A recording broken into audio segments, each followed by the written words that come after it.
Oh, yeah. Good morning. It is June the 15th. It is a little after 10 o'clock. It's 10:03. I'm going to call this meeting of the South Carolina Department of Disabilities and Special Needs to order. In front of you, you have the agenda and all the items. I am going to read the statement of announcement. A meeting notice announcing the date, time, and place of the June 15th, 2023 commission meeting was distributed June 14th, 2023 to appropriate media and other groups or individuals who have requested notification. The announcement and agenda were also posted at the Department of Disabilities and Special Needs, Central Administrative Offices, and on our website, the Americans with Disabilities Act. The public has been notified that accommodations such as interpreters, mobility assistance, or other assistance will be provided to individuals with disabilities and special needs if requested in advance. I do want to welcome you all this morning. We do have some visitors. I think we have Ashley Story with us this morning. And there's Ashley. Ashley's an attorney. And with that White and Story. I'm sorry, Ashley. Got it. All right. And we have another guest. Nancy Smith with South Carolina State Fair. Well, it's wonderful to have you. Thank you. It's glad to have you with us this morning. We have all of our commissioners here today except for one. And I do need to let y'all know that Commissioner Blackwood did send a letter. I was copied on it as well as Constance Holloway. I'm going to read this into the record. Dear Governor McMaster, May 2023 marked 4 full years of my service to the South Carolina Commission for Disabilities and Special Needs. I am grateful for your confidence in my ability to represent District 4 in the upstate of South Carolina for the last 4 years, and it has been a privilege to help impact system-level changes for the betterment of individuals with disabilities in South Carolina. It is very important to me to be a positive champion for disability-related issues, which is why it is the right time for me to use my energy, ideas, and passion to serve in other capacities to help and support individuals with disabilities, including my son. His disability is requiring a new level of care, and my involvement as he enters a huge transition. He needs to access more school and community supports, and I must be more actively involved to ensure he receives what is available in Greenville as he enters high school next year. Effective immediately, I am no longer able to serve as the 4th District Commissioner. I know many disability advocates from the 4th District should you need recommendations. It is my hope that DDSN will be included in your $5 million budget request to analyze health agencies and determine how the DDSN system can better serve individuals with disabilities and their families.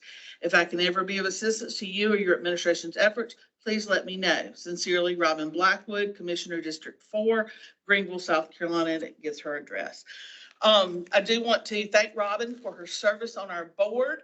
I know that her child has Fragile X syndrome, and Robin has been a champion for children with disabilities. She still serves on the South Carolina Disability Rights Board and several other disability boards across the state. And I just want to take the moment to tell her thank you for her service. We will be sending her plaque and information to her. Christy and I discussed that this morning, and all that will be sent as soon as this meeting is over. But I do want to thank her for her service, and I encourage you all to do the same, encourage her, thank her, and encourage her to continue to be involved, because Fragile X is a syndrome that's not well known in this state. It's not something that a normal person wouldn't know about. Fragile X had Robin not been serving on this board. And so I encourage you all to take time to learn about that, because there is no longer a representative on this board that has that. All right, so we have an adoption. We have the agenda in front of you. I need a motion to accept the agenda as written. I have a second. I have a motion and a second on the floor. All in favor, please signify by saying aye. Opposed? Hearing none, the ayes have it, and the motion carries, and this is the agenda we will follow. Commissioner Malfors, will you please do the invocation for us? Yes, ma'am. Dear Lord, thank you for allowing us to be here and be with Robin as she, or Ms. Blackwood, as she moves on to other endeavors. And we would like to be with each member of this commission today as we decided as a direction is decided for the commission, and we pray that that'll be whatever the direction that is will be pleasing to you, and we ask that you keep each of us safe as we move through day and through the night. And we ask that each person with a disability that's listening to me here today would realize that they have a meaning and a purpose in life, regardless of what their disability is, and that you have that meaning and purpose in mind, and you did when they were born, and you knew what was going to happen when they were born, and you knew what their purpose was from the moment they were born. We are thankful for each of them and for what they mean to the world, and we pray that they will become, in due time, child of your kingdom. In Jesus' name we pray, amen. Yeah. All right, Commissioner's update, Commissioner Miller. I don't have anything to say other than many positive changes that came about because of Commissioner Blackwood. And I enjoyed working with her and may she have much success as she moves forward in her life. And I am appreciative of the services that she had rendered to this commission. I agree. Barry? That was pretty much the update I had, which was to say, but even before he just said it, I just wanted to say that she was a very important member to not only important member to this commission, but she will be vitally missed by some of us that are here, and that she had a very strong impact on the positive changes that we were made, as you have. And I'm very thankful for her service, and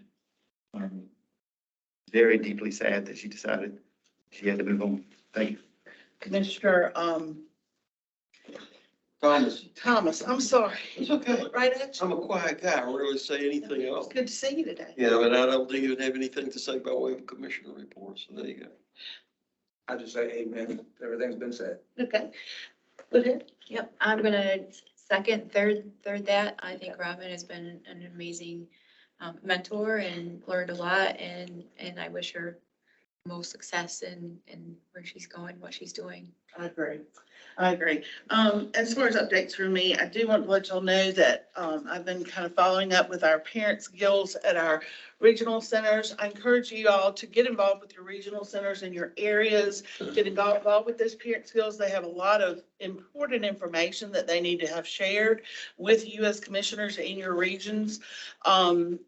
I know there was a memorial service down at Coastal this past month that I hated. I couldn't be there. I was having surgery actually that day.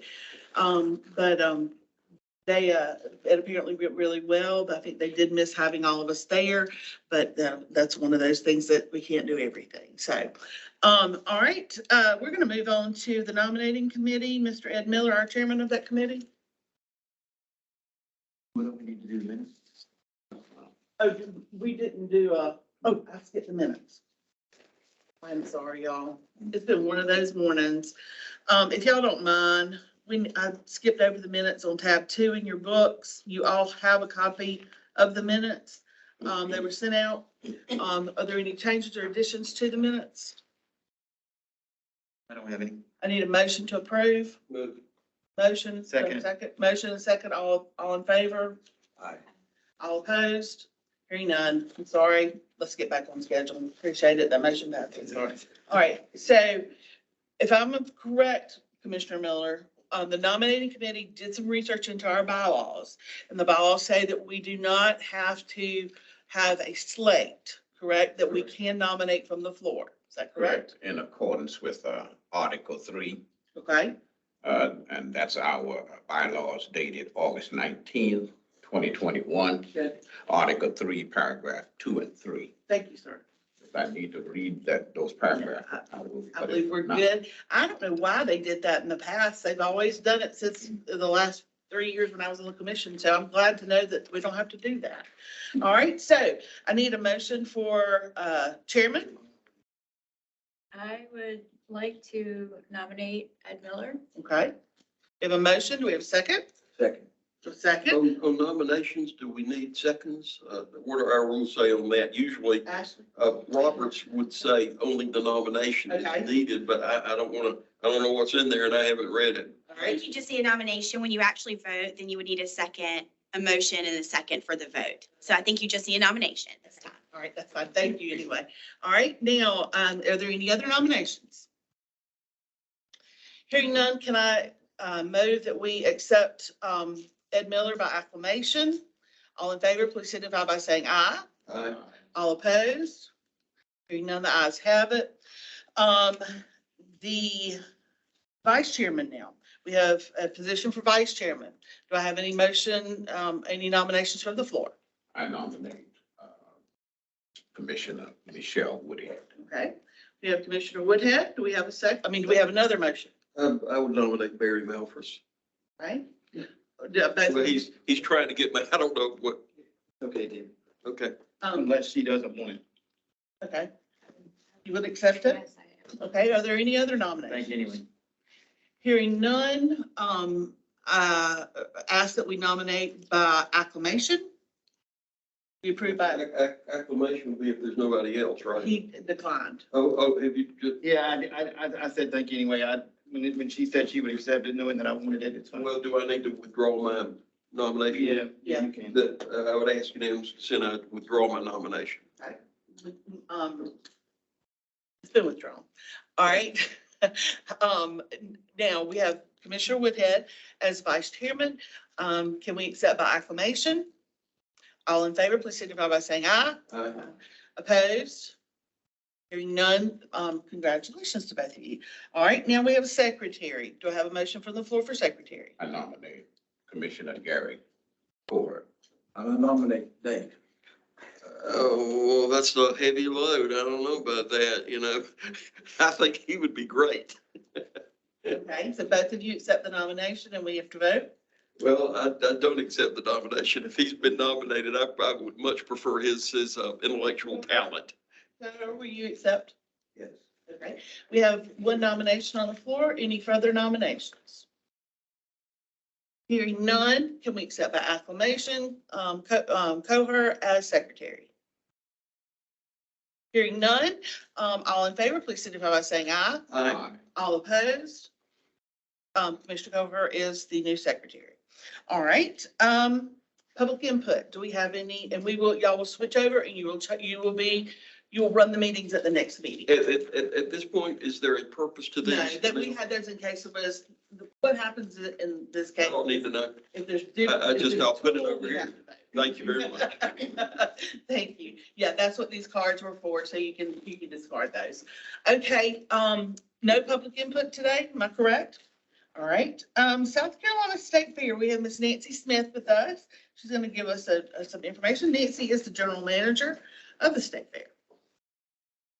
Yes, so I have my phone, I have been known to talk, and I would like for somebody to hit me or tell me if do this if time's up, so I don't want to OD. So it's a pleasure to be with you this morning, and yes, I'm Nancy Smith, General Manager of South Carolina State Fair, and as you can tell from this, I've been around quite a while. I've been involved in the fair industry for over 40 years, 23 of those full-time, and so I really have a love for your South Carolina State Fair. The fair will celebrate our 154th year this year.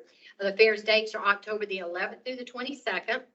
And today we're going to concentrate on our sensory-friendly morning that the fair started last year, as well as our Exceptional Citizens Program that, as long as I can remember that I've been involved in the fair, that's been a part of what we've been doing.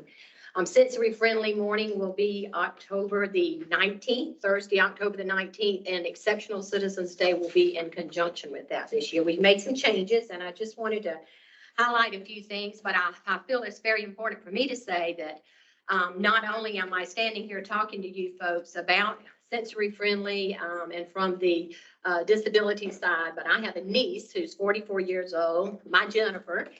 She has cerebral palsy and she's never been able to walk, but one of her all-time favorite things in the world is her South Carolina State Fair. She's the best prayer warrior for the fair, and I'm going to tell you, I'll end my talk with a little something that she taught us at the South Carolina State Fair many years ago. So I just think that's important. Not only have I worked with the fair and tried to, our goal at the fair is that we say we have something for everyone. but we have to be very careful when we say that because we found out that we did not. So our goal with the fair is always, to bring things to the fair that everyone can enjoy. And last year, a little bit of history on our sensory friendly morning. We're a member of an international association, and I think the sensory friendly morning became a big thing in the fair industry about 2018, just a few years ago. Many people had what we would call our Exceptional Citizens Day, but not sensory friendly. So last year we tried it. And like everything in the first time, we learned some things. You folks, I know some of you here were big supporters of us, a lot of help, and we appreciate that very much. We found out that we did some things really well, and we found out we also needed to improve some. But most importantly, it was one of the best days of the fair, and people were so pleased to be a part of their fair that they could come and really enjoy, some of them for the first time ever. So I know in your packets, I believe you have the little flyer that was sent out. So I'm just going to briefly talk about what we're doing with sensory friendly and tell you what we're doing this year. We are making it better in the 4-H motto, always striving to make the best better. This year, as I said, sensory friendly morning will be from 10 to 12 at the South Carolina State Fair. We're offering free admission for all of those folks, along with an assistant to come and help them enjoy the fair a little bit better. We're doing our storyboard again this year, and that's mentioned in the flyer, but that was very important to kind of prepare folks for, you're coming to the fair, this is what you need to see. You may have to go through a metal detector. Unfortunately, that is the society in which we now live. But our main goal is to be safe and to have a great time. So we give them all of those things. This is where you might want to go. You might want to bring some earphones, and just telling them everything that they need to know before they get to the fair. We'll be concentrating on those things more. From 10 to 12, it will be quiet. And let me tell you, that's something that I've never experienced at the fair before until last year. When we did it, it was amazing for me as a full-time employee of the fair to walk out there on that morning, and it was quiet. And it brought a new dimension of appreciation, for everyone during that time. So our ride providers will be having certain rides that will not be having music or lights or anything. You will have to pay for the rides, but you will not have to pay for the admission. They'll be able to enjoy some rides. And I think something that's important too, as we talk about it, it's not just that the fact that people can come in, we're letting them in free, but the fair's roots are in agriculture, and we're all about agriculture and education. So we want to make, not just a good time, but we want to make it an educational experience for all of our sensory friendly and exceptional citizens as well. So we're open in different areas like our Heritage Village, where you can see what the blacksmith does. There won't be any hammering or anything like that, but there'll be a bowl turner, a potter there, and then to walk through some educational exhibits.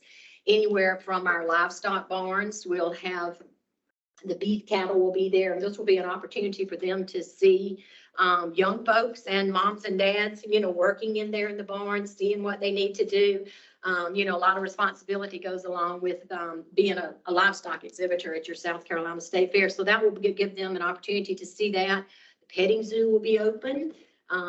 Just kind of a quiet area to walk through. Our food vendors will be open. If you want a little corn dog or an elephant ear or maybe whatever it is that you like at the fair, fish fries, that will be open for them to enjoy. And also our other buildings that I think is really good to point out from the educational side, whether that's in the Moore building where you go and see quilting and sewing and canning and woodwork and everything. They'll have an opportunity to see that.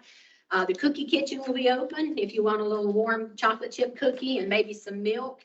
That part will be open this year. And we're also going to be opening our shopping area where they can just walk through and, they may not want to buy anything, but and our goal is to let them experience in a different way their South Carolina State Fair. And as I said, education in all of those areas is a big part of what we do. So we're going to have some entertainers out, maybe some mimes and, some jugglers and people that will be able to entertain the folks. We're having some new exhibits this year. Some of them I can't say because they're not quite out of the box yet, but I think those will also be very good for the folks to go through and to see what's happening at their South Carolina State Fair. But just overall, as I said, not only are we offering this to them, it's our pleasure to do that. Last year was our first year. We're going to be adding some quiet areas. We found out, we really needed to do that, and we're going to have some quiet areas. Maybe we'll try to do that in a tent area as well as a particular building on the fairgrounds. We're kind of cramped for space, but we see that a need for that, where if they get, if folks get overstimulated, they have a place to go and kind of chill out a little bit. Our Canty building at the fair where the student art, fine art, and flowers are is a great place for that. It's kind of a quiet area anyway, but we're going to leave the quiet areas open all during the fair. And in the fair industry, what we really do well is we copy what other fairs have done. That's a compliment to those of us. I think that's one thing I love about our industry is that we're not in competition with each other. So just as it is with sensory friendly days, we've already found some things that we can do better. We would ask, and I think we've worked with you folks. Kathy Allen is our marketing director at the fair, and she has worked with some of you here. We would welcome your comments, suggestions, criticism, corrective criticism. That's what we're all about. We're partnering, I think, with Able, South Carolina, just to come in as a patron and look at our grounds and tell us this is what you're doing right or wrong, or, and other disability organizations throughout the state to see what we're doing. And we would, I know we've already spoken with you folks, but we would welcome any comments. That's how we grow. As I said, we did have some learning curves last year, and we just want to make sure that we are, moving in the right direction. So Thursday, October the 19th, Exceptional Citizens Day will be that same day. And it will be, the fair will open at 11 o'clock, but at noon, when the national anthem is played and the flag raising is done, that signifies the end of quiet time at the South Carolina State Fair for that, and we go into everything else. I think most important are some of the comments that we heard when we had Sensory Friendly Day. One in particular stands out in my mind is that a lady said that for many years she would ride around the fairgrounds with her child in the car because they were really not able to come into the fairgrounds because it was just too much, the lights and the sounds and everything. And being able to come into the fairgrounds and ride and actually walk into the fairgrounds, walk into the buildings, and be able to participate in that, she said, was a feeling that you would never know. And I kind of can live that, being with my niece all these years. Those are the kind of things, folks, that matter. And we do know that, as the South Carolina State Fair, we're not Columbia, we're South Carolina, as I said, and we need to make sure that we're doing that. And, we're not going to do everything right, but we sure have open ears to listen, and, would appreciate any help and comments that folks give us. Exceptional Citizens Day, I think, at the fair is one of the most special days that I've always experienced there, because when we had a drive-through fair in 2020. We did have a fair, it was drive-through, we had drive-through food fair. Those folks, no one was really able to participate in their fair in 2020. In 2021, I think that's one of my most heartbreaking years because in an effort to do what was right, we didn't have Exceptional Citizens Day that day. We didn't have a lot of things that year, but we did have the fair. But it was a real heartbreak not to have it. But I was so thrilled to bring it back last year. And ending with my Jennifer story is that she came to the fair with her group of folks.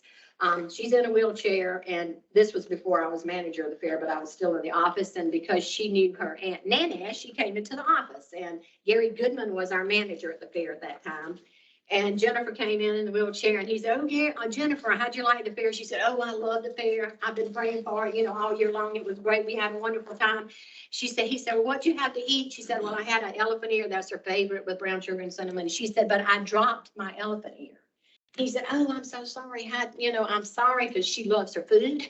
And he said, "Well, what happened?" And she said, "Well, they didn't bring my tray from my wheelchair when they came from the center." And she said, "I was trying to eat my elephant ear on my own, and I dropped it because there was no picnic table that I could pull my wheelchair up to eat my elephant ear." Dead silence for like a minute or so. And I'm thinking, wow. So as soon as Jennifer left, the plan was made, we have picnic tables that are accessible. And this year we have more picnic tables that are accessible, and we will be adding more accessible picnic tables in the future. And that, folks, is what it's all about. I mean, that's why we need input from you. I'm honored that you would ask to come and hear a little bit about what we do at the fair. Very near and dear to my heart. And I just appreciate everything y'all do. But that's what it's all about, making a difference in those people's lives and honoring them by having Sensory Friendly Day. So we're looking forward to seeing y'all on October the 19th at the South Carolina State Fair to enjoy Sensory Friendly Morning, Exceptional Citizens Day, and then the 11th through the 22nd with whatever else you'd like to come and see. And the theme for our fair this year is Meet Me at the Rocket. So we will look forward to meeting you at the Rocket. And I appreciate the opportunity. Thank you. Yes, Oh, yes, sorry. I'm going to briefly tell you about one of my moments. I was 5 years old, Okay. King Street, South Carolina. I got lost Oh, no. and I cried for 2 hours. Oh. Yeah. Finally, someone found me. Uh-huh. But my question is, and maybe you do this already, for those with disabilities and special needs, is there a processing line that they can come to and be processed? Not necessarily. You mean on a daily basis? No, whenever, let's say we have a day set aside for those with disabilities and special needs. We make extra accommodations at our gates on those mornings. We do, like on the same as we do on Senior Citizens Day. We have extra lines for them to come through, and for wheelchairs and stuff like that, especially with now having to deal with the metal detectors and all of that. We do have extra staff there for that to help try to move them through. And for Sensory Friendly, since we're not charging for that, that helps in that regard too. So you have to get in through the metal detectors and clear bag policy, but now you don't have to get the ticket. You don't have to have a ticket. So good question. We do have extra help for that, which brings to mind another thing. We also have extra, we have a first aid department on grounds at the fair, and we always have additional people staffing that area in different areas of the grounds, and especially, if it's a hotter, if it's warm, yes, we do try to pay extra attention to that. I was lost, now I'm found. Thank you. I was too, but I'm glad, but if it ever happens again, now you need to go to the Rocket, say, meet me at the Rocket. That's very important. Yes, it is. Tell me, accessibility wise for those who are in a wheelchair, Right. for the rides and that sort of thing. I know at Disney, they have people that are trying to help transfer these folks from the wheelchairs into their rides, or the wheelchairs will pull into the rides. Does the state fair offer that opportunity for those in wheelchairs? That is determined by the particular ride itself. And for sensory friendly, that's a little bit different than a physical disability. My niece Jennifer would never be able to get on. I'm just using this as a personal example. She would not be able to ride the rides. It has everything to do with being safe and secure. In most cases, they do not have anything to transport folks. They do have rules and regulations on there. But we don't have anything to transport folks from their wheelchairs into the rides. And it's more of a safety issue than anything else. But lots of our exceptional citizens and the sensory friendly folks really enjoy the rides. And I know my daughter is in a wheelchair and she rides the roller coasters at Disney, and she has spinal fusion. So I just didn't know how the state fair dealt with the spinal cord patients, because we have a significant, I don't know if our spinal cord ladies in here, we have a significant number of individuals in South Carolina with spinal cord injuries. So that might be something y'all need to look into. I will talk with our ride provider is North American Midway Entertainment, and they're very good to listen. I mean, they open the rides. They don't really, they're very, very, and across the country, they deal with other folks with sensory friendly mornings, and that would be a question for them, and I will be happy to ask them about They can just have a board there where they can slide from their wheelchair straight into the ride, or, it's called slide board. Right. It's that simple, but, there's some rides they can push the wheelchair, they get a cart, especially they can add a cart where the wheelchair just locks in. to the right. I know that's what they do. at Okay, Disney. I know we don't have that, but that will be something that I will be checking on. And we might be the first fair to have that. I'll see. Now, the ride company will say, yeah, Nancy, you go ahead and get that one. But yes, that's a great point. I will, yes, we appreciate that. That's the kind of things that we need to know. So. Great, thank you. Any other questions? You have a card? I do. All right, if you don't mind. I will. Like that. I will leave you some when Okay. I'm gonna leave them at the table. I just wanted to ask, how long have you been manager of the fair? I've been manager since 2018. I've been working at the fair since 1984, really. I took vacation from a real job to work at the fair, and the rest is history. So I was hired full-time in 2000, and I did all kind of things, but how I ended up here is only, that would be Jesus. But anyway. You have- And is there a National Association of Fairs that y'all go to in order to figure out what the right thing to do? That's a great question. There's an International Association of Fairs and Expositions called the International Association of Fairs and Expositions, the IAFE. It's a 3,000 member industry umbrella organization, and I was the chair in guess what year? 2020. And the theme, which we planned 3 years ahead, was 2020 Clear Vision.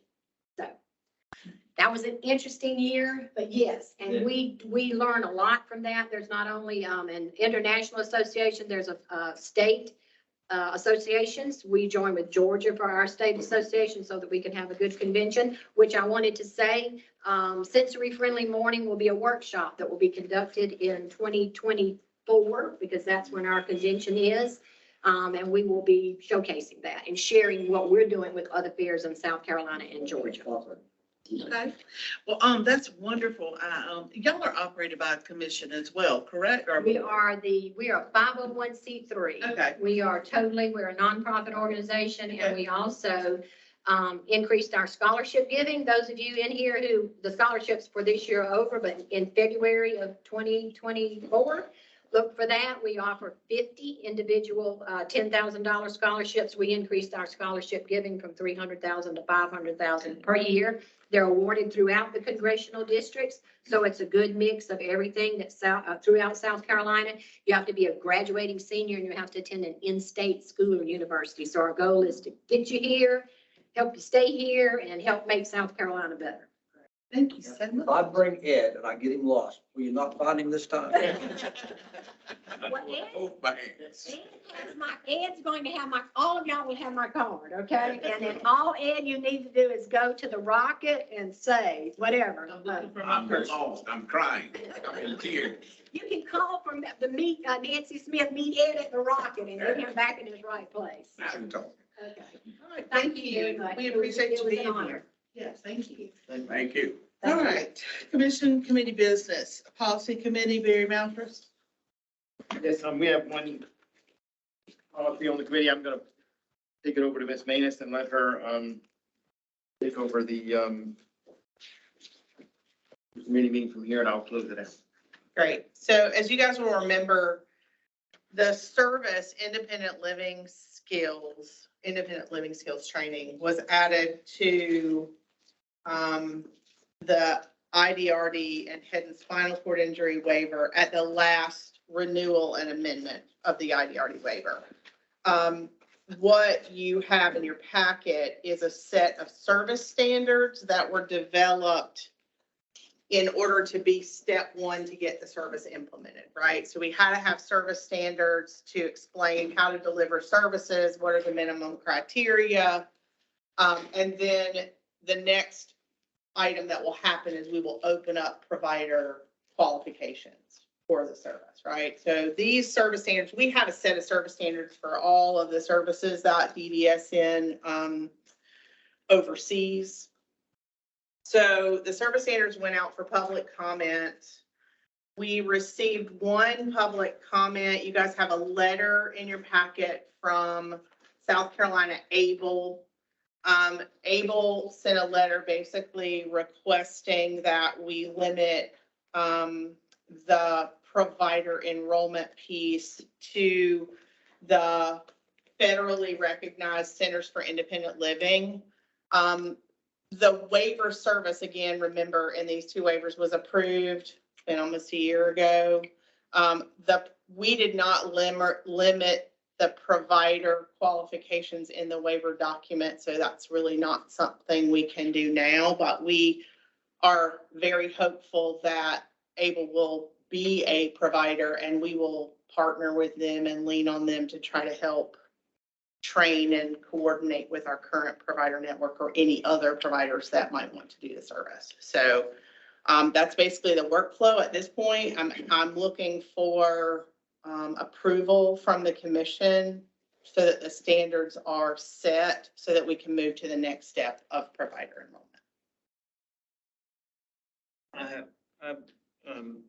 We didn't actually have a policy committee meeting because of the difficulty in getting it done before the meeting actually started, and this came so early and they just got this finished. So, I would like to make a recommendation that we approve it as written. I've read it and it seems good to me. Second. There's a motion and a second. Any discussion? And we've complied with what Able asked for, pretty much. So what they requested was to limit provider qualification, and we cannot do that. We will It not. has, okay, Which is good. correct. That's very good. We So don't- again, we certainly want them to be a provider, and we're hopeful that they will be able to provide services, and we will likely lean on them to help us with other providers, but the minimum qualifications were already outlined in the documents approved by CMS in the two waivers, so it's not. We can check. Correct. Okay. The other thing to consider too is the initial development of this service was intended to replace or to develop a Medicaid billable service that we could use in the head and spinal cord injury drop-in centers that are located throughout the state. And those centers are operated by Thrive, Babcock, right? Some providers that are already existing. So, if we went back to limit it, we would have some issues with those centers, which, were kind of the model that we used to develop the service in the beginning. All right. And I don't think it benefits people with disabilities to limit the number of people that can provide the service anyway. Well, Do you? I mean, I think at the point that we developed the service, we outlined specific criteria about who could provide the service and who could supervise the service related to qualifications of those people. And I feel good about that criteria. Where would those, because I know a couple providers that when this came up that potentially would be interested. Where are those minimum qualifications if I want to direct them? So those are the next set. That's the next development. So next month, we will be giving you a policy around provider qualification process. So one of the, we went through a process with the SPA to try to not have to do the whole fixed price bid process with MMO related to disability specific services. So one of the things that came out of that approval was that we need to develop a policy about how we qualify providers. And remember that in most circumstances now, providers are not billing DDSN directly, they're billing HHS directly through Medicaid. So what we're doing is qualifying providers based on what's outlined in Medicaid approved documents. And then those providers are going to Medicaid and enrolling as Medicaid enrolled providers. But the shorter answer to it is we're working on it. We hope to have something up and going, hopefully by the end of July, sometime this summer, we should have a process available for people to apply. At this point, we needed service standards before we put a qualification process out there, because one of the things you do in qualification is you make them attest that they're going to abide by service standards. So this was kind of the first step in that. Okay. Any other questions? Well, one quick question, is that, it was a while since, as I recall, the policy committee looked at this, and I vaguely It's been a while. I don't know why I'm having trouble. The policy committee did not see these standards. Was it, how did it come in front of the policy committee? What did we look at? So we are trying to move towards provider enrollment. We needed service standards for independent living skills in order to get there. So it was a timing issue. By the time we got them out for public comment, we literally had, what was it, Commissioner Malfors, 2 days That was gonna be my next. before the question. commission Okay, meeting. okay, So okay. Commissioner Malfors was kind enough to say, let's just take it straight to the commissioner, which he has the Yeah, ability. Okay, to and do. now I'm beginning to remember. Now, will this go back out to public commenters or No. it's already gone to public comment? It's already gone to public comment. It was kind of backwards, but that's okay because it accomplishes the same thing. Sure. Right. Sure. Now, the one last question, if I could, how will, now that you've got these, elevated standards, I guess? Their or service standards. Service standards Mhm. that will be in place, who is going to monitor this to make sure that all this 8 pages, 12 pages is done? It will fall into DDSN's quality oversight. Like you guys know, we have quality oversight of all of our services. So providers regularly get reviewed on case management and Is resident that your chance to- rehabilitation. Or, They will do some oversight as well, but it will get reviewed. We will provide training, technical assistance around the implementation of the service, and then there'll be a process for quality oversight of the service, There's just just like a- every other. it's just a service. lot of specificity in here, and I'm just Sure. wondering who's gonna, I'm not saying I don't trust that, that's not my point, but who's gonna oversee the overseers, because there's a lot of stuff here. Yes. So you're of course aware of what my concern might be. Sure, but these service standards are modeled after every other service standard that we have out there. So we have a lot of experience in training, technical assistance, and oversight of this kind of specificity around the Okay, services. all right. So we'll continue, this one will just be wrapped in with the other things, yeah. services, Okay, correct? I got it, thank you. Lori, I think I've talked with Constance a little bit about this, I think. I know that our QA department has been, overwhelmed. I think y'all have had your plate full from what I can understand. Am I correct? I mean, she kind of said y'all are just really, really busy. And so I'm not over QA, so it's not, Okay. I really don't want to speak to where they are. I know, we contract out with a piece of contract Okay. compliance as well. Okay. So there's kind of quality assurance around a service is not a one part thing, right? There's several pieces to it. So it's not just like this thing is struggling or that thing is struggling. Sure, I think there's a lot of work to be done by now by everybody who's here. So, The thing was, how are we I mean, like David said, it's gonna take a lot of people to put this, it looks like, into place. And I just worry that we're putting too much on staff. They just seem overwhelmed, and I don't want them to feel that way. And that we're giving them too much to do if they're already overwhelmed. Does that make sense? I mean, I know that sounds silly, but I don't want them to be overwhelmed, and I just feel like, we're adding more to it. I mean, and but you can't stop, right? So I get it. I don't know. I mean, if we have to limit, I hate to say we have to limit services, but if we don't have the staff to operate it, I would rather not do it as to provide it and you screw something up. So this is a federally approved service in one of our waivers. Okay. At this stage, I don't feel like it would be responsible to say, we're not going to do it. And that's me talking, right?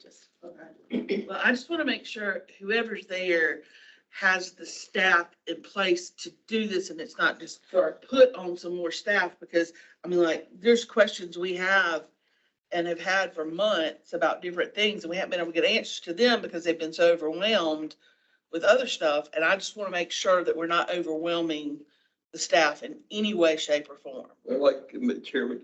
Do you agree? Like on 18, if you look at page 9, on page 18, measurable, the ILS plan must contain measurable goals. Yeah.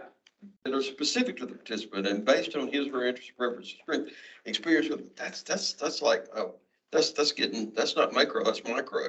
So a good,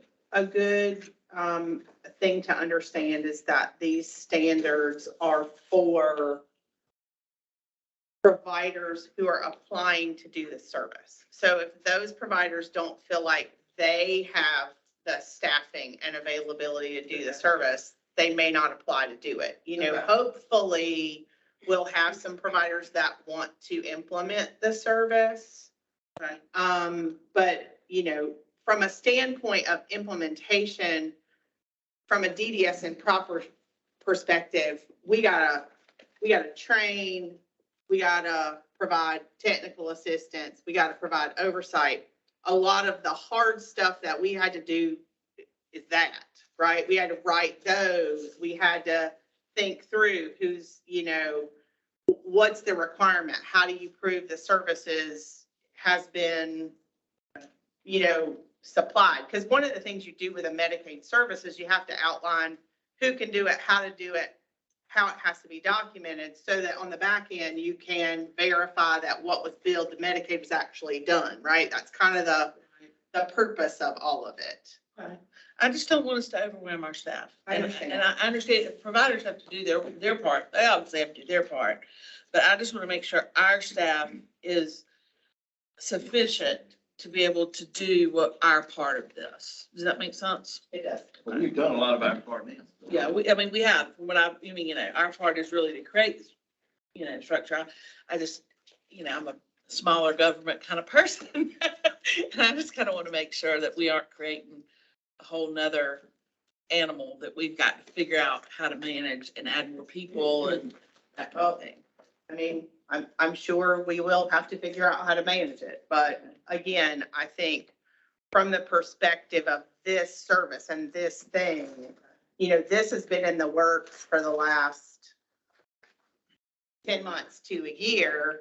And, you know, people know it's coming, and you know, people need the service. So we can't just say, well, we're not going to do that because we're too busy, right? Like that, that's just kind of where I am. Well, I mean, we can, but I don't want to if we can help it. I want to make sure our staff is geared up to handle what we're saying we're going to handle. Sure.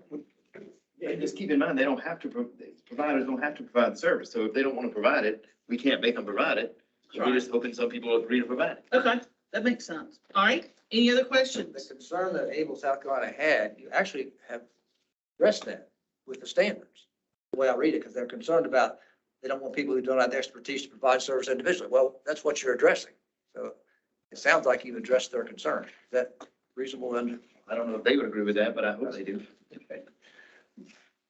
So I think, I mean, when I read their letter, I think their thought is they have experience, right? This is a new service in the state. They have experience doing this. Oh, this service. isn't a refinement of the No. ILS that's It's a new already out there? service. Well, we have independent living that's certain. That the federally funded Centers for Independent Living provide. DDSN within its service delivery system does not provide, fund, and bill Medicaid for that service. This is a new service to do that. I thought this was okay, I had sort of misunderstood. Well, we've been talking about it for a long time, because like I said, it's been approved. I've been out for- visiting centers and all that kind of stuff and seen. Yeah, those are other services, but those are the services, those are named different things, right? This is a one-to-one service, where those services tend to be congregate. Yeah. Okay, I'm beginning to get it now. Thank you. I'm sorry I'm slow on this. All right, any other questions? All right, do I have a motion? I'll move. Do a motion to approve the Independent Living Skills ILS program standards. Do I have a second? Second. We have a second. Any discussion further? We've already kind of had discussion. All right, all in favor of approving these Independent Living Skills program standards, please signify by saying aye. Aye. All opposed? Hearing none, the motion carries, and the Independent Living Skills program standards are approved effective July the 1st. Thanks, guys. Sure. All right. All right. So the next thing is me. Last meeting, if you recall, I had sat down and gone over a list of ongoing projects that DDSN over my term as chairman the last 2 years has had going on. And, I've really not gotten any hard answers, so I'm just gonna go through this list, read it into the record. And, I'm gonna ask that if anyone is here in the building that can answer these questions, that they stand up and answer them. If they can't, then, we're gonna ask that it be put on the agenda for next meeting to be answered. Yes, yes, Christie. Oh, we do have comments? Oh, thank you. I hadn't seen those. How about that? Okay, we do have some answers. All right, so SACON DDSN ongoing projects, HCBS settings regulation. The home and community-based services setting regulation implementation has been underway for a number of years. We have reached 100% compliance in all settings in South Carolina where HCBS are delivered, including DDSN supported residential and day services. That's the question. In August of 2021, 22 settings were determined not yet compliant. Those settings were operated by 5 providers. Each provider was required to develop a compliance plan and report progress quarterly. Second evidence packages were submitted for review in November of 2022. In July 2022, the Centers for Medicare and Medicaid Services, CMS, completed a heightened scrutiny review of settings submitted by the state. 30 settings were reviewed and additional information was requested for 11 of those settings. The information was submitted. No feedback or additional information has been requested. In January 2023, CMS representatives conducted visits to 8 settings in the state. A report of findings was provided to the state in April 2023. The state responded to the report in April. So that's where that stands. The next one is this, I'm sorry. Yeah. Go ahead, I'm Doc. just to say, this is all new information. There's 20 questions here. We have not had a chance to review them at all. I think it's inappropriate to go through all this right now. Well, I hate to be ugly, but these are things that we've been doing for 2 years. Right, but we just got the answers. We haven't had a chance to even read it, to study it, so I can't even comment on any of it, so I'd have to have at least a couple hours to read it and look at it. The question is, well, you haven't seen this yet. No.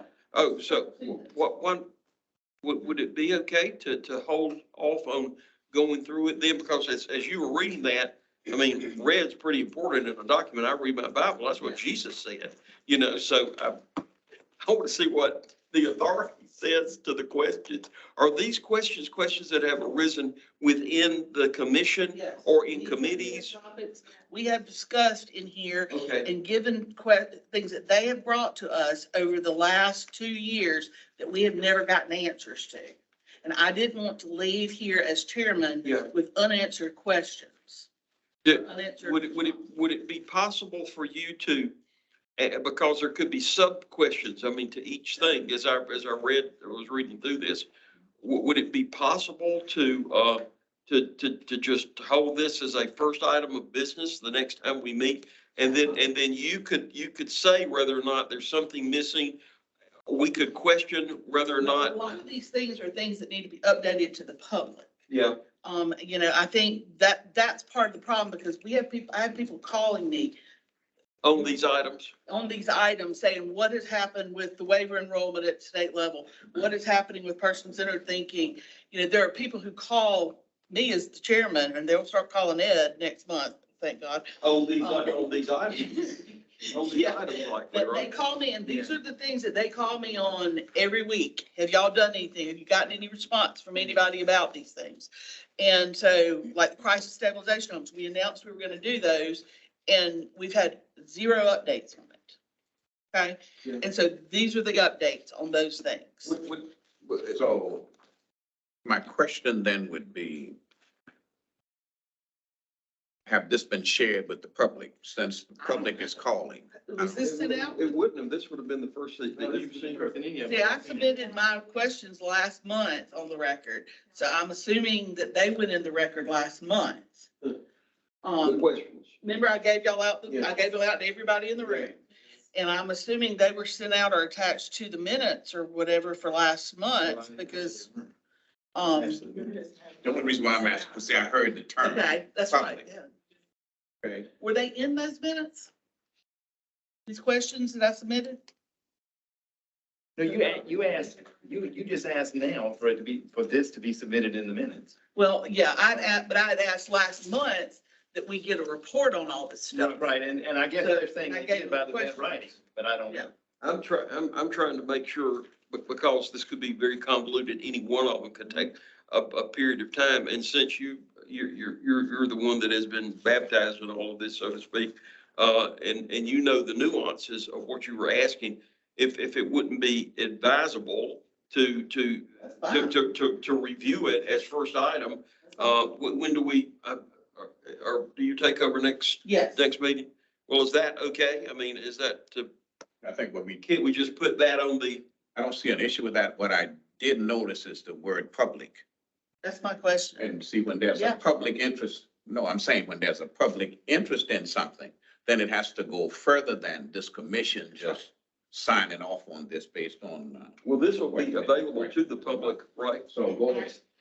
And just for your consideration, it seems like that if you got this information as part of the packet, so now it's now a public document. And so perhaps that given that it's just now been entered into the record for this meeting, you can, the public would now have access to it as part of FOIA or any other process that you all have.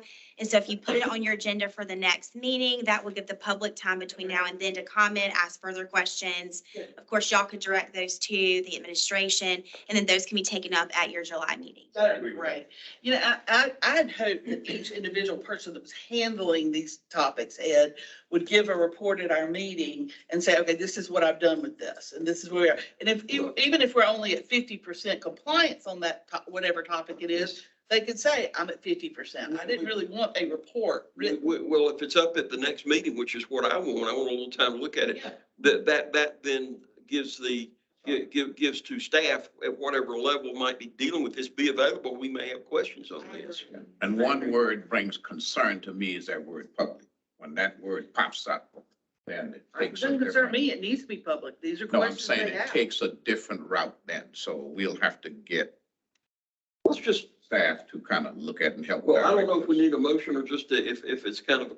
Well, I think we might do need a motion to put it on the agenda. Yeah. next time. I think No, I move that we take this item, listed at tab 5. items 1 through 17, or whatever. Yeah, under tab 5, described as ongoing projects, to be put on the new business agenda for next month. Well, should it be new business or old business? Because these are all things that we started prior to this. They're unfinished business, they're old It's business. unfinished business. So it would be old business? Yes. Unfinished. I mean, Robert's Rules of Order calls it unfinished business. We put down old business, a lot of organizations do, I'm not sure why. But it's actually unfinished business, which I think I it would agree. be. I think If it's been each going on for a topic couple of years. is important, needs to be I on the don't agenda. care which one, then it goes, well, it'll be on the agenda to Okay. discuss. On the agenda, So yeah. I move that, the item under tab 5 that I just mentioned, will be put under old business as the first item under old business to be taken up as a discussion, and that staff be available to, to fill out any answers that might have come up in the meantime. I agree. I'll agree with that. And maybe we may not come to a conclusion at the next meeting, but at some point in time, we probably will, because we're gonna need some legal advisement, so we'll make sure we dotting our i's, crossing our t's as we move forward, but I'm in agreement. Yeah, I think that, I would like to second his motion. yeah, the motion needs to be that it shows up on the agenda next time. Right. We go from there. These are all topics, like I said, that were brought to this commission over the last 2 years that we've not gotten answers to. Okay. All right, so that's my motion, and there's a second on the floor. We're ready? Motion, second. Any further discussion? I'm a little bit concerned about requiring staff to be here for every one of these questions. That's going to tie up a lot of staff for that particular day, and maybe. I had intended that to be, should during the month, if questions arose from any of us that would require a fuller understanding, that they just be available. And they can be in the building having lunch. This does need to be available to the public for their answers, because a lot of these questions have come directly from consumers. and their families to me. Yep. Like I said, when you use the term consumer and public, it brings on a different connotation that we have to make sure we dotting our i's and crossing our t's. I probably, for example, I will tell y'all, like on the, crisis development centers, I probably get 3 calls a week asking me when we're gonna open those centers. Because we told people we were. You know, it's like the money that we were given by the South Carolina House to open those other houses. And I could get ask that question. I mean, I've gotten probably 4 calls this week while I was on vacation, same question. Your seatbelt on, Ed. We pretty much voted on it, so we'll.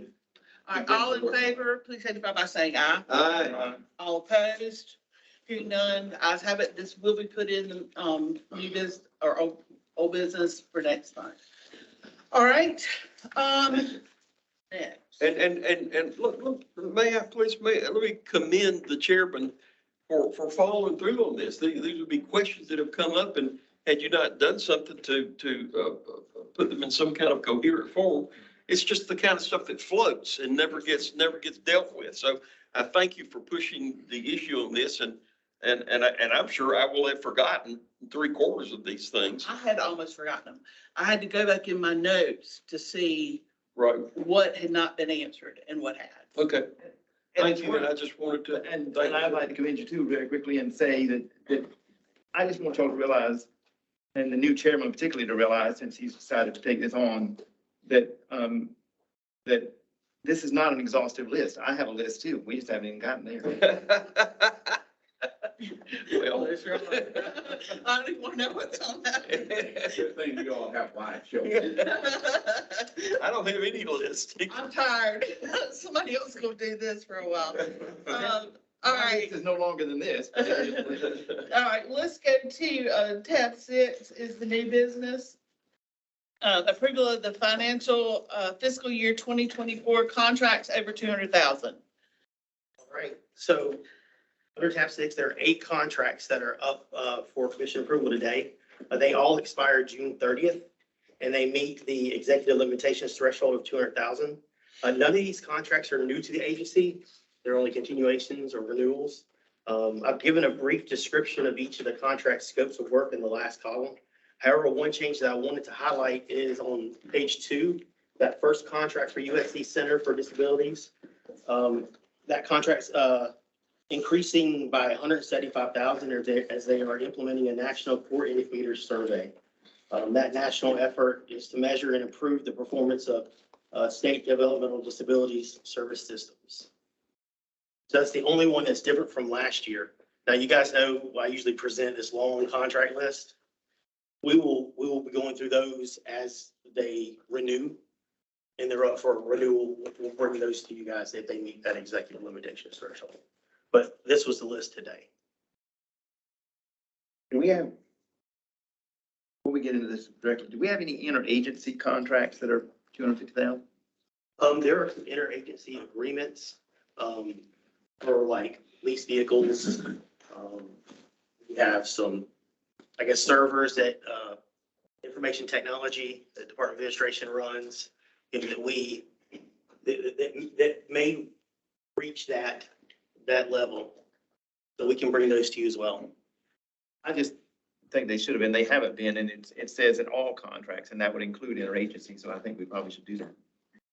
And those aren't necessarily contract, those are more memorandum of agreements, or they're paid for what you use. So if we have state vehicle need that we're leasing for that month, you know, we might not necessarily have that in our fleet the entire time, the entire year. So those amounts vary from year to year, depending on how much space we're using on their servers to, you know, whatever that might be, insurance reserve fund, the rates, depending on how they fluctuate. So there's several things that we use that aren't per se contracts, but they're state services. Well, particularly if they're new, they'd be important, particularly if they're not, Yeah, if they're not something we've it's seen. not something that we've been doing over the last few years. I'll get you amounts and I can add it to the contract list so we can go over that next month. Real quick, I have a question. I know that Charles Lee took 4 patients and dropped them off at the emergency room at Spartanburg Regional, and just left them there. Do we know if those patients have been picked up and moved yet? Those consumers? I don't know. They have been. Anybody know? Yeah, they're It is? taken care of. Okay, good.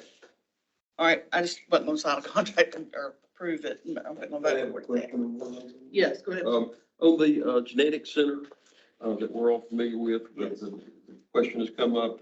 I noticed the number is going from in Yes. 23 to from 12 million to 14 million. Yeah, there was an extra 2 million that is in the budget. It's not approved in the budget yet. They're talking about the state budget. The state budget, exactly, as a pass-through for the Carroll Campbell project. Yesterday, they finished up approving the conference report at the, Project, I haven't, what is this, is that? I don't know a lot of details about the project because it came through the governor's executive budget, Uh-huh. but, So is that a new item that's a- added on to? yes, and we're just a pass-through for that. I got that. I'm just trying to I went out there and visited them and they're very impressive. And if you hadn't been to the genetic center, it's part basically of the hospital system in a way, but not. It's separate, but together. And I had asked them, I mean, they got all these little tiny fish out there and everything. They're doing genetic stuff with the fish and it's just really fascinating. They took me through all that. Very, very interesting. I had inquired about intellectual property that had been, patents that might be out there because they've got the centers all over the place. And they had not filed any patents, which really surprised me. I'm familiar with Rice University that Dr. Tour has in the chemistry department. He's got 150 patents within about 8 years. And I'm just wondering if they're things that they're doing are not consistent. I mean, if you read what they do, it sounds like they're on cutting edge stuff on genetics. There should be patents. I mean, if there's some breakthroughs going on or whatever, and I'm positive it's just my, elementary understanding of the world that they are in. Because if you go out to one of their centers, I mean, you would pay a fee, right?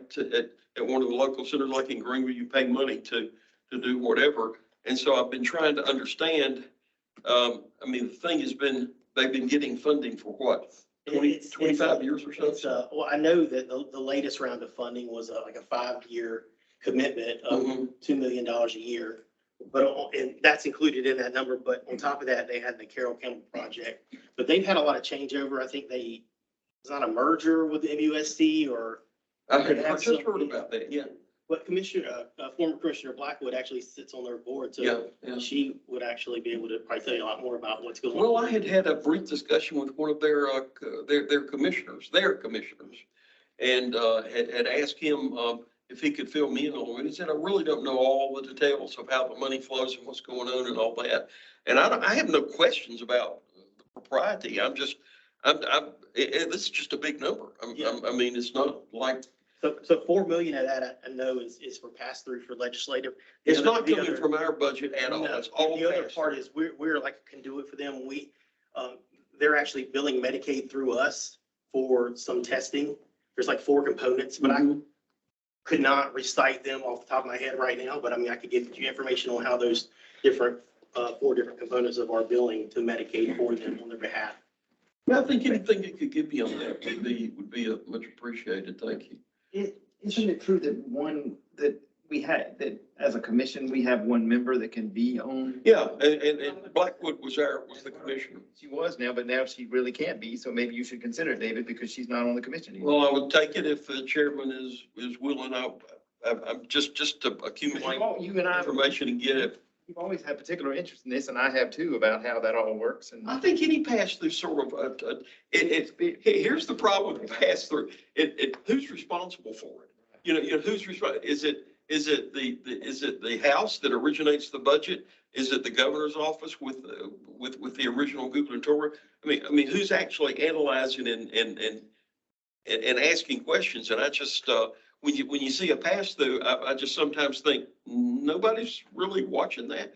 But now the genetic center is very well known, and come to a presentation here, Ed, as the new chair, maybe you could ask them to Yeah, that come, would be nice. have their person come and talk to us about what's going on over there and kind of update us. I mean, Governor's office would probably, I mean, if they're asking for the increment, then you have to make a case in front of, in front of their staff. So that would be, yeah, good, you know, see if the governor's office could afford one of their financial people over here. Or the genetic center itself to have that. That's not, I'm not trying to say no, but, and I don't mean to hold us up on this. So, you know, I brought it up a couple of times that all pass-throughs I'm concerned about, and ones that are getting larger and larger, it's like who's responsible for sort of, no. But then I had heard that they had teamed up, and this just happened, what, a month and a half ago, I heard this, that they had teamed up with MUSC, and I thought, well, this is good. I mean, this is kind of what I'm looking for, that kind of tie-in that, so I'll shut up. Thank you. And do you need a motion on this? yes. Motion to approve. Well, I so moved for the. I feel funny because this hasn't gone through a finance committee, correct? No, that's not.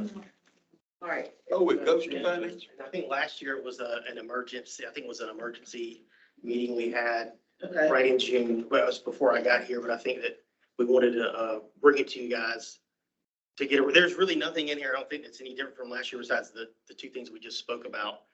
The contracts are exactly the same. I need to know if y'all feel comfortable approving this without it going through finance, or how you feel about that. Especially the finance committee members. Only thing new here is the R&D component, am I correct? Or for the $2 million for the Carroll Campbell project, which was in the governor's executive budget. And then the $175,000 for the implementation of the national core indicator surveys. Okay, You can so move that. okay, we have a motion to approve. Do I have a second? Second. Motion and a second to approve. Any discussion? All in favor, please signify by saying aye. All opposed?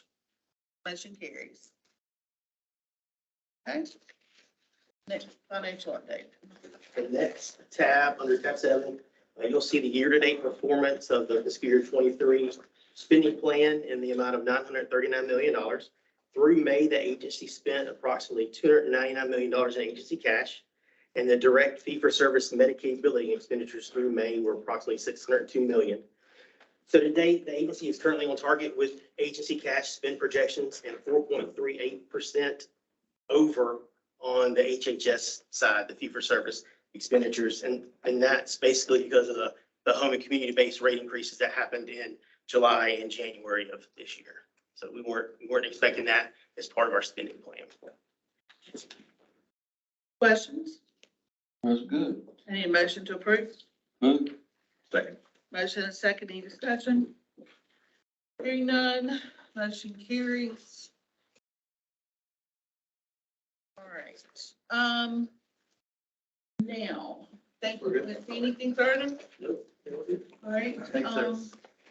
Rob, I hate to ask this, but can you update us on, real quickly, on the governor's, I know that he put DDS in the study, correct?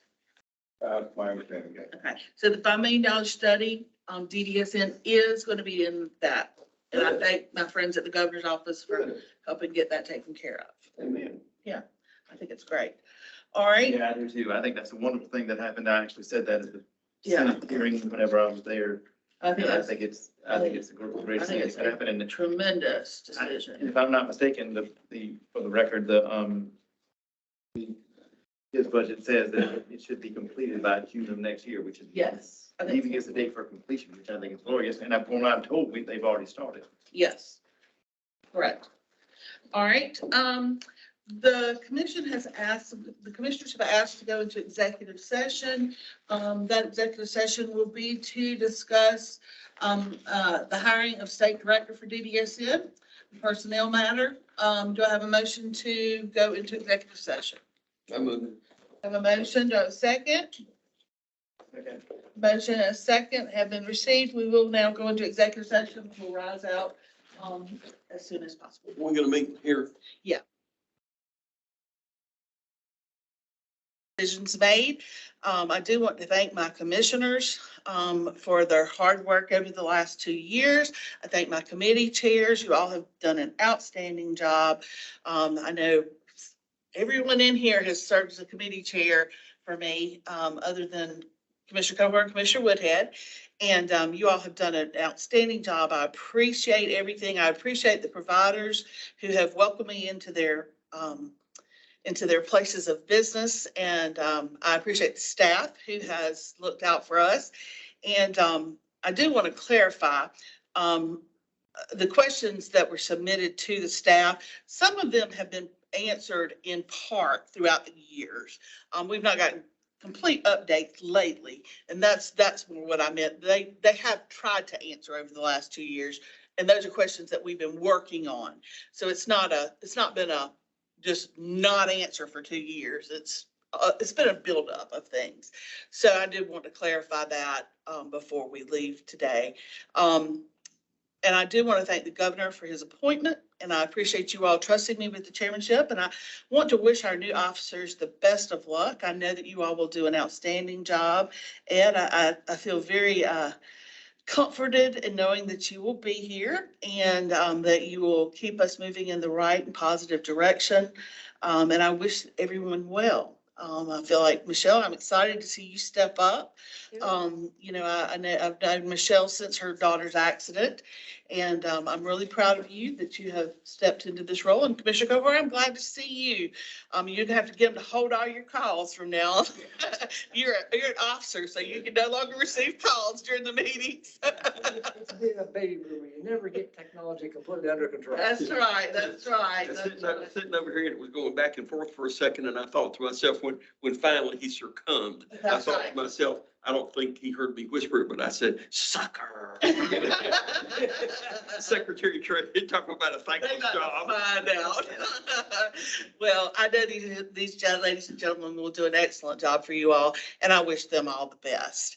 And with that, I would like to ask for a motion to adjourn. Before we adjourn, I would like to say thank you for a great year that I've been here. I think you've made an excellent chair. I've learned a lot and very impressed with all the successes. Yeah. And so thank you. Thank you, ma'am. I appreciate that. Vice Chair just beat me to the punch. I ditto everything that Chief stated. And I just want you all to know that I'm just stepping in as the chair. But the chair can't do anything without the commission. So let us continue to work together. That's right. And we're working together to serving those with disabilities, special needs. So we'll leave the politics outside and we come in here. Our job is to serve those with disabilities, special needs. So with that, thank you for your service. Thank you, sir. Thank you. All right, can I have a motion? So move. We have a motion. Do I have a second? Second. All in favor? All opposed? Hearing none, we now stand and adjourn. Thank you, guys. Thank you. Take that home with you or? No, I'm not taking it home.